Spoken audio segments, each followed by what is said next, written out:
Mga Salmo 130. Gikan sa kahiladman sa akong kagulanan, nagsangpit ako kanimo o Ginoo. Ginoo, pamatia ako, o dungga ang akong mga pangaliya. Kung isipon mo ang among mga kalapasan o Ginoo, kinsay dili kasilutan?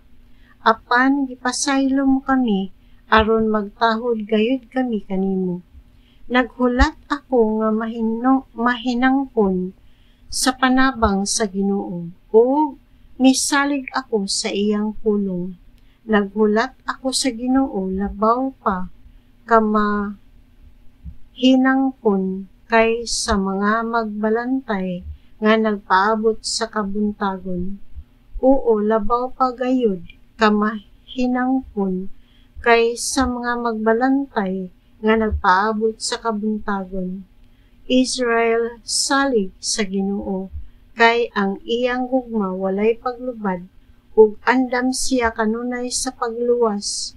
Luwason niya ang katawhan sa Israel, gikan sa tanan nilang kalapasan.